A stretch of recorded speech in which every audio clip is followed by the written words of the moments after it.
I always knew I wanted to be a doctor. Even as a little girl, while other kids played with dolls and toy cars, I was fascinated by my father's medical textbooks.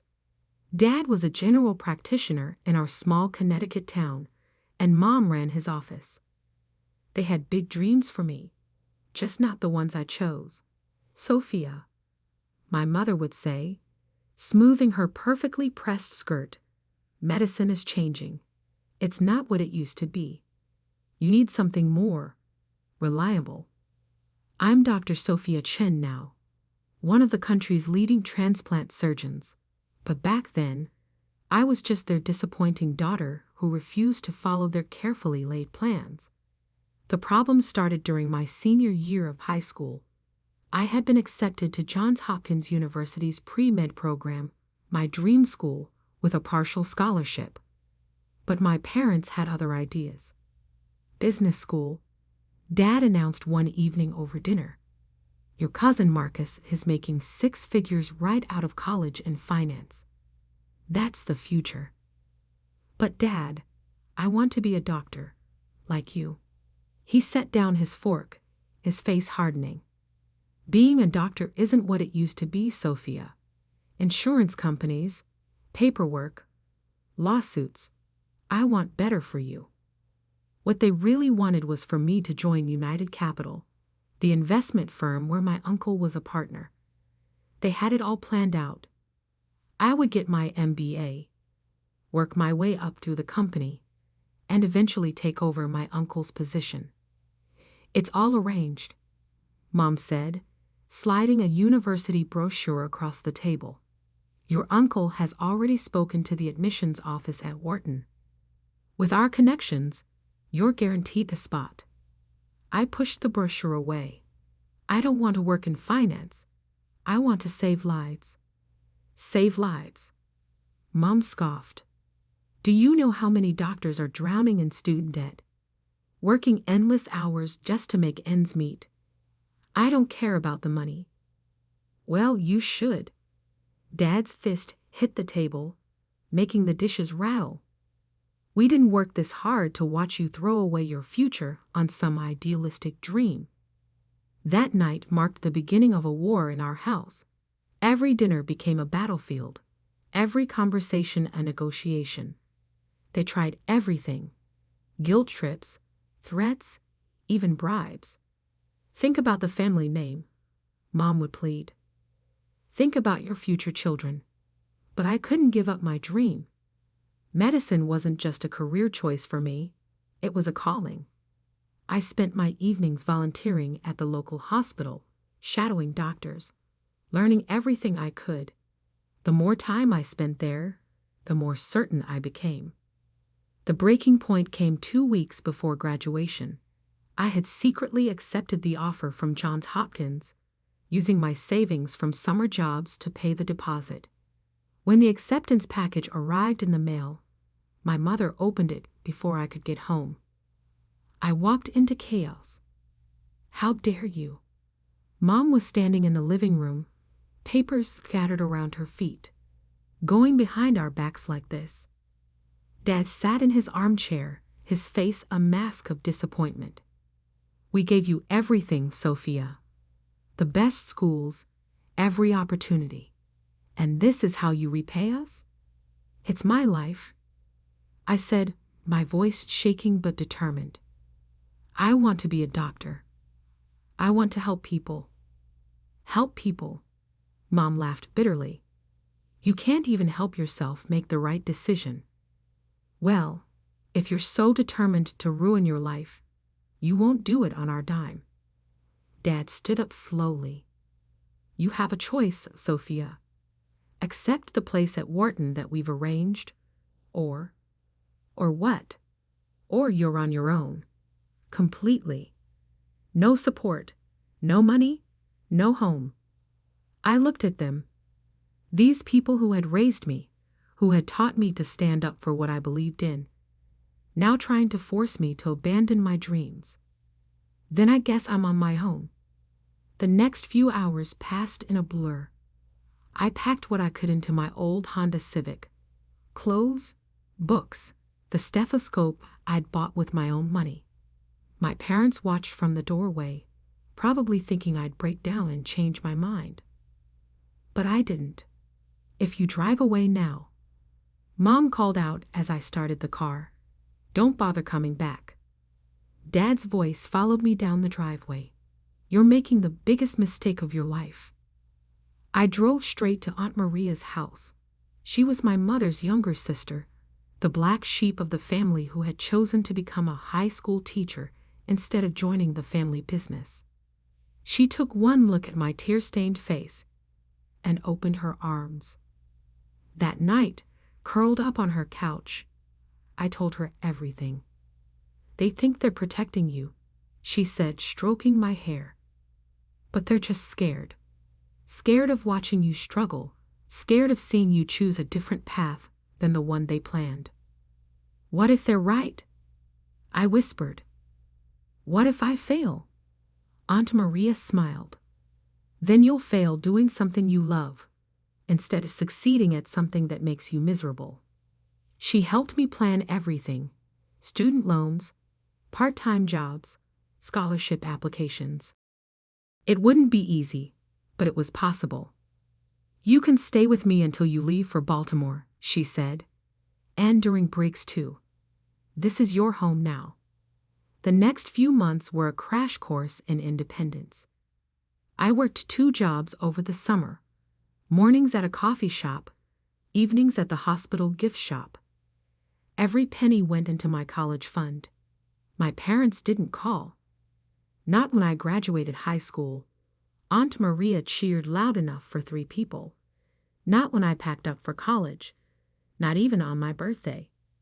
But as I drove away from Connecticut toward Baltimore, toward my future, I felt lighter than I had in years. Sometimes being cut off is really being set free. I just didn't know then that 12 years later, they would need me more than I ever needed them. Medical school was everything I dreamed of and harder than I ever imagined.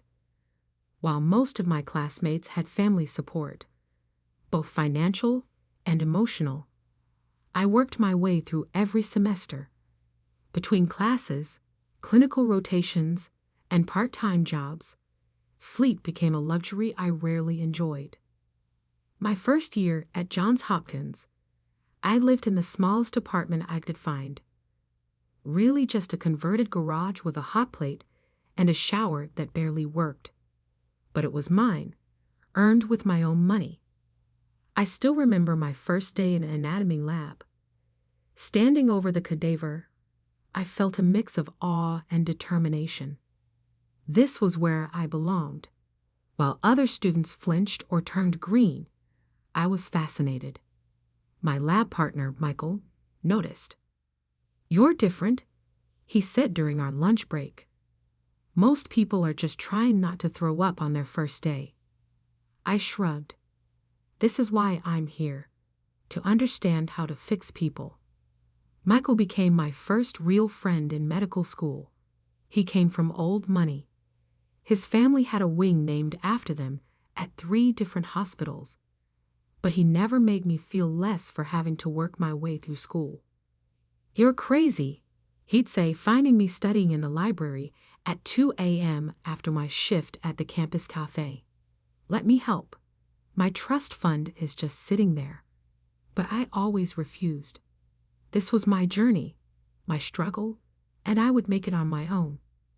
During my second year, I discovered my calling. Dr. Sarah Martinez, the head of transplant surgery, gave a guest lecture that changed my life. She showed us a video of a heart transplant she performed, the intricate dance of removing a failing organ and replacing it with one that could give someone a second chance at life. After class, I gathered my courage and approached her. "Dr. Martinez, I'd love to learn more about transplant surgery." She looked at me thoughtfully. "It's the hardest specialty to get into. Long hours, high stress, constant on-call. Most students run the other way. I'm not most students." Something in my voice must have convinced her. She offered me a research position in her lab, unpaid of course, but invaluable experience.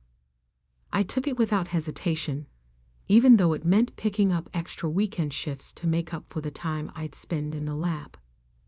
Meanwhile, life went on back home. Aunt Maria kept me updated about my parents, though I never asked. Dad's practice was doing well. Mom had joined the hospital board. My cousin Marcus, their shining example of success, had made junior partner at United Capital. They ask about you, Aunt Maria would say during our weekly phone calls. They'll never admit it, but they read every article about the medical school in the local paper, hoping to see your name. I didn't respond to that. The pain of their rejection had hardened into something else, not quite anger, but a cold determination to succeed despite them, not because of them. During my third-year rotations, I finally found my groove. While other students dreaded the long hours and intense pressure, I thrived on it. Surgery became my home, the operating room my sanctuary. Dr. Martinez noticed. She started inviting me to observe her transplant surgeries, teaching me things that weren't in any textbook. The hard part isn't the technical skill, she told me one night as we scrubbed out after a successful liver transplant. It's carrying the weight of knowing that every decision you make could mean life or death for your patient. I graduated from medical school ranked second in my class. The ceremony was bittersweet. Aunt Maria cheered from the audience, but the 2 empty seats beside her felt like an accusation. My residency match was everything I'd hoped for. The transplant surgery program at Massachusetts General Hospital. 5 more years of brutal hours, endless study, and gradually increasing responsibility. I specialized in high-risk cases that other surgeons wouldn't touch.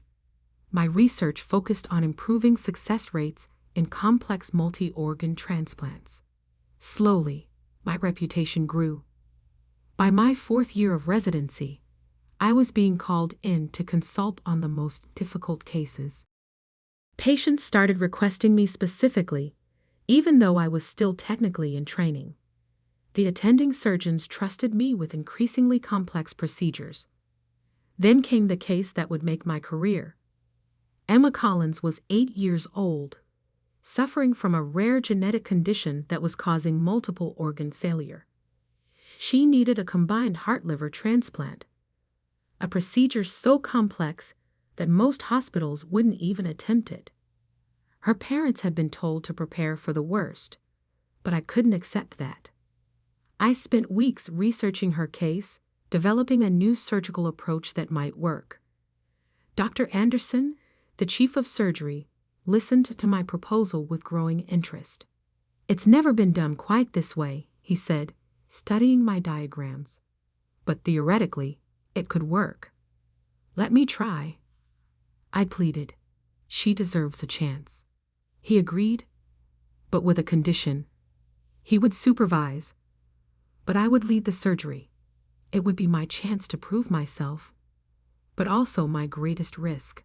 If something went wrong, my career could be over before it really began. The surgery took 14 hours. 14 hours of intense concentration, split-second decisions, and the kind of precision that leaves no room for error.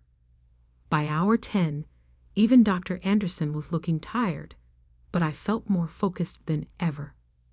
When we finally closed, when Emma's new heart was beating strongly, and her new liver was functioning perfectly, Dr. Anderson looked at me with newfound respect. "I'd been doing this for 30 years, he said as we scrubbed out. "I'd never seen anything quite like that." Emma's case was written up in medical journals. I was invited to present at conferences, teach my technique to other surgeons. At 30, I became the youngest attending transplant surgeon in Mass General's history. My parents must have read about it. The medical community isn't that large, and success stories like Emma's make news, but they never reached out. I told myself it didn't matter. I had built my own life, my own success, without them. I had proved them wrong about everything. Then, on a routine Tuesday morning, my assistant handed me a new case file. Priority transplant evaluation, she said. Patient needs a specialized procedure. Very complex case. I opened the file and felt the world stop spinning. The patient's name was James Chen, my father. I stared at my father's medical file for what felt like hours. His condition was serious. End-stage liver disease complicated by a rare vascular disorder. He needed a specialized type of transplant that only a handful of surgeons in the country could perform. I was one of them. The irony wasn't lost on me. The career path they had so thoroughly rejected was now their only hope. According to the file, they had been referred to Mass General by their local hospital. They probably had no idea I worked here. Dr. Chen. My assistant's voice snapped me back to reality. The patient's initial consultation is scheduled for tomorrow at 9 a.m. Should I reassign the case? I thought about it. I could easily pass this to another surgeon, avoid the confrontation altogether. But something in me, maybe pride, maybe that last stubborn thread of daughterly duty, made me shake my head. No, keep it on my schedule. That night, I barely slept. I reviewed his case over and over, though I had memorized every detail at first glance. The surgery he needed was one I had pioneered, a modified approach to liver transplantation for patients with complicated vascular issues. Without it, his chances of survival were less than 20%. At 8:55 the next morning, I stood outside my office, heart pounding. Through the window, I could see them sitting in the consultation room.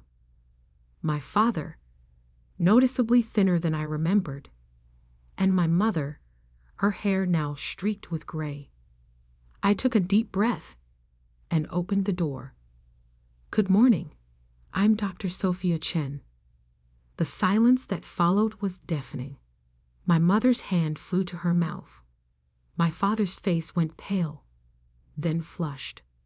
For a moment, we all just stared at each other, 12 years of absence hanging between us like a physical thing. Sofia. My mother's voice was barely a whisper. Hello, Mom. I kept my voice professional as I sat down behind my desk. I've reviewed your case thoroughly, Dad. The situation is serious, but there are options we can discuss. You're the specialist they referred us to. My father sounded dazed. Yes, I developed the surgical technique you need. Currently, I'm one of only 3 surgeons in the country qualified to perform it. My mother started crying silently. My father just stared at me, seeing for the first time the doctor I had become, the doctor they had tried to prevent me from being. I walked them through the procedure, explaining every detail with clinical detachment. Inside, my emotions were chaos, but outwardly, I maintained my professional composure. The success rate for this procedure, with me as primary surgeon, is 94%. I concluded. Without it, your prognosis is poor. The choice, of course, is yours. My father cleared his throat. You're really the best option I have? Yes, and as your doctor, I recommend proceeding with the surgery as soon as possible. As your daughter, I paused, the word feeling strange on my tongue. That's more complicated. Sofia, my mother reached across the desk, trying to take my hand. I pulled back slightly. We were wrong, so terribly wrong. Yes, you were. I kept my voice steady. You kicked me out for wanting exactly this, to be a doctor, to save lives. And now here we are. We thought we were protecting you, my father said softly. No, you thought you were controlling me. There's a difference. I stood up, gathering my papers. "I'll give you time to think about your options. If you decide to proceed with me as your surgeon, my office will handle all the arrangements. If you prefer to seek treatment elsewhere, I can refer you to the other qualified surgeons, though their waiting lists are significantly longer." As I reached the door, my father called out, "Sofia, wait." I turned back. "I'm sorry," he said, his voice breaking. "We're both so sorry." For a moment, I saw him not as my patient or as the father who had rejected me, but as a man facing his own mortality while confronting the magnitude of his mistakes. "I know," I replied softly. "But right now, that's not what matters. What matters is saving your life. We can deal with everything else after." The surgery was scheduled for 2 weeks later. During that time, my parents tried several times to have personal conversations with me, but I maintained professional boundaries. I couldn't be both their daughter and their doctor, not yet. The morning of the surgery, my father looked scared for the first time I could remember. "Sofia," he caught my hand as they were preparing to take him to the operating room. "If something goes wrong—" "Nothing will go wrong," I said firmly. "I'm the best at what I do, and I don't fail." The surgery took 11 hours. Every cut, every suture was perfect. I wouldn't accept anything less. When I finally walked out to the waiting room, my mother practically collapsed with relief at my smile. The surgery was successful. I told her, "He's stable, and the new liver is functioning well." She hugged me then, and for the first time in 12 years, I let her. During my father's recovery, we slowly began to rebuild our relationship. It wasn't easy. 12 years of hurt doesn't disappear overnight. But as he healed physically, we started to heal emotionally too. "I watch you with your other patients," he said one day during his recovery. "You were born for this. We were such fools to try to stop you." 6 months after the surgery, I invited them to my office again, not as patients this time, but as parents. I showed them my awards, my published research, the thank you letters from patients I'd saved. "You did all this despite us," my mother said, tears in her eyes. "No," I corrected her. "I did it because of me, because it's who I was meant to be." Looking back now, I realize that sometimes the hardest person to operate on is yourself. Cutting away the anger, transplanting forgiveness in its place. My parents and I will never have the relationship we might have had if they had supported me from the beginning. But we have something different now. Something built on respect, understanding, and the recognition that sometimes the best thing parents can do is let their children find their own path. I still keep my father's patient file in my desk drawer, not as a reminder of their rejection, but as proof that life has a way of bringing things full circle. They kicked me out for wanting to be a doctor, and being a doctor gave me the power to save my father's life. Sometimes the best revenge isn't proving someone wrong, it's proving yourself right. Last week, a young intern came to me, torn between her passion for surgery and her family's pressure to choose a different specialty. "My parents say surgery is too demanding, that I'll never have a normal life," she told me, reminding me so much of myself at her age. I shared my story with her, showing her that sometimes the hardest path is the right one, because that's the real legacy I want to leave, not just as the surgeon who pioneered new techniques or saved countless lives, but as someone who proved that you should never let anyone else define your dreams. Even now, when I stand in the operating room preparing to save another life, I think about that 18-year-old girl who drove away from home with nothing but a dream. She was right all along. Sometimes being cut off is the first incision in becoming who you're meant to be.